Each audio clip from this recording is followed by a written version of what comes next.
A little while ago, my friend told me he started working as a substitute teacher, and I said, that's great, bro. And then he also told me that he was inspired by GTO. And I said, oh heavens. I feared the worst had come to pass and began to pray for the safety of those kids immediately. The great teacher Onizuka is a pervert, lazy, broke, virgin, loser, ex-gang member, and current pedophile. In the opening scene of the show, Onizuka is under an escalator looking up the skirts of minors. He ties up and spanks his girl students, who are minors. He buys X-ray goggles to look through the clothes of minors. Why would anyone be inspired by this guy?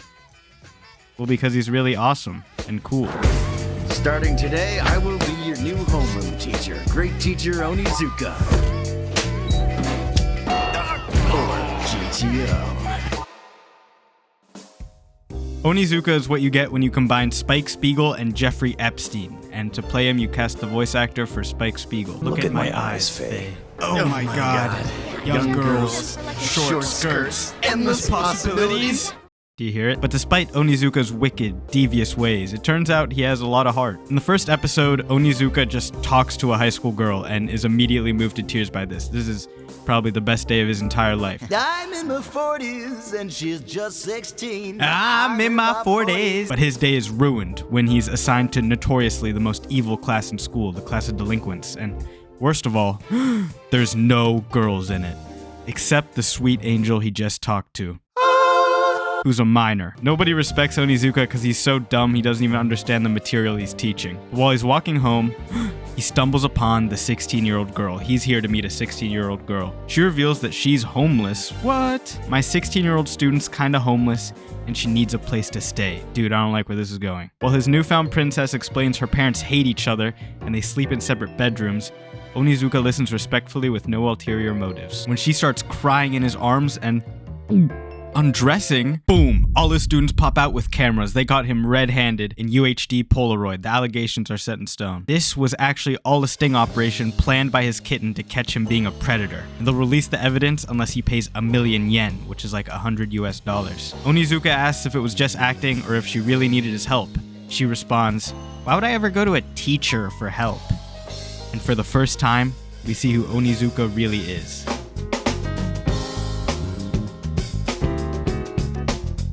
Mr. Onizuka, we did not come here to have fun. What are you talking about? Of course we're here to have fun. GTO takes the all-time classic piece of shit with a heart of gold trope and puts the others to shame. Like, I almost feel bad for Iron Man, Dr. House, Gintama. Onizuka says that school should be fun for everyone, and as he guides his students to the light, we immediately see what a beautiful soul he has. Oh, this girl tried to get him convicted of PDF file Elia and statutory grape? He doesn't even care. He goes to her house with a sledgehammer and breaks down the wall between her parents' bedrooms to force them to reconnect. Every time Onizuka finds a student who just desperately needs help, he'll spend some time not doing shit. He spends 90% of every episode gaming, smoking, and stealing costumes from the theater dressing room, but always solves their problems with a sweet, earnest resolution by the end. This show is fun a lot, but these moments are the soul of GTO that make you go, yes, he's so awesome and perfect. The goofy to wholesome ratio on this show was made in a laboratory with exact, careful precision. The raunchy slapstickness makes the wholesome moments hit you like a bus. Haha, look, he's wearing an elephant suit, and now he's apologizing for wearing the elephant suit, and now he's saving a kid who's trying to commit suicide. Like, respect the GOAT, bro.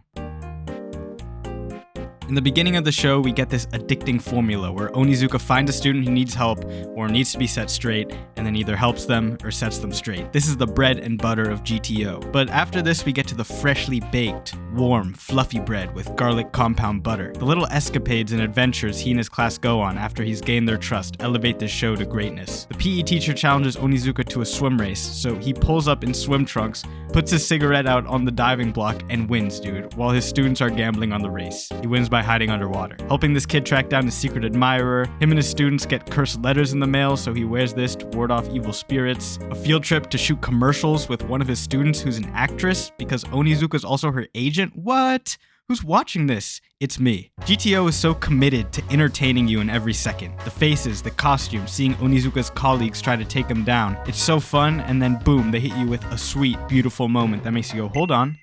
Is this actually the best shit I've ever seen? With the golden ratio of goofy to wholesome, they've somehow distorted space-time to make 25 minutes and 46 seconds feel like 5 minutes for 43 episodes straight. What are you talking about, Onizuka? How do you figure it's your fault? All right, listen. I'm listening. Listen. I'm listening. Listen. I'm listening. It was you, Kanzaki! You did this, Kanzaki? Great idea. I need someone to suck out the poison! The only reason I survived was because I was somehow able to suck the poison out myself. To whoever handled the English localization for this show, I want to personally send you 1 million yen, so $100 US. Okay, let's play a game. Who's up for it? Marco! I watched the dub because of Spike Spiegel, but it turns out the vice principal actually stole the show, dude. This guy is hilarious. Onizuka, where are you? Besides these two, though, the voice acting kind of sounds like a school project, which I think adds a lot. It's 0080. Haven't you seen Gundam? No. Like, come on. GTO is cartoonish and goofy, so the dub is too. This guy takes the cake, though, if you get cake for being ass. He's straight off the regular show. And your mom looked pretty hot working over there at the construction site. You gotta be kidding me. We can't let the big O get fired. The big O. At first, I thought this guy was so bad it's good. Now I just think it's so good. Now I just think it's so good.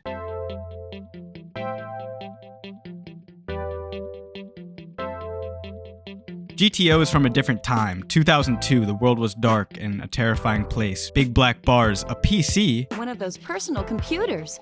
Yes, that's what it's called. So that's what it's called. This lady doesn't even know what a PC is. Sometimes, just kidding, a lot of times this show shows its age. But GTO has a young soul. For how regressive and immature this show can be, there's a lot of interesting points about what makes a teacher great or shitty. The school's vice principal values social approval, his car, aka a status symbol, and institutional recognition, which is why he only cares about his students insofar as it reflects positively on him. This is why Onizuka is his greatest arch nemesis. Onizuka is stupid and crass. He's basically a summer camp counselor. He doesn't teach, just hangs out. But he levels with the kids and genuinely cares. Onizuka thinks having convictions and caring about people are more important than personal gain and status.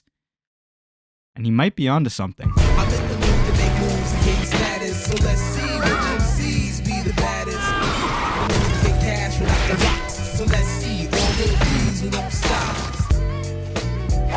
We live in an era of flashiness and razzle-dazzle, but hype and aura is not the focus here. What GTO offers you is a story, art, and characters so full of heart that you'll forget about hype and aura, until Onizuka also farms hype and aura. This show kind of frames the Big O more like a superhero who's also a teacher than a teacher who's also a teacher. He always follows through on what he says he's gonna do, always does what's right when it counts, and shows his students how to work through stuff without solving their problems for them. For this guy, he did that by dating his mom, and then letting Yakuza guys throw him off a bridge. Onizuka's lessons won't teach you anything new, but you might be reminded of something important you've forgotten. There's so much to love about this show, and as soon as I finished it, I wanted the men in black to come flashbang me so I could watch it again. School should be fun, and so should watching TV.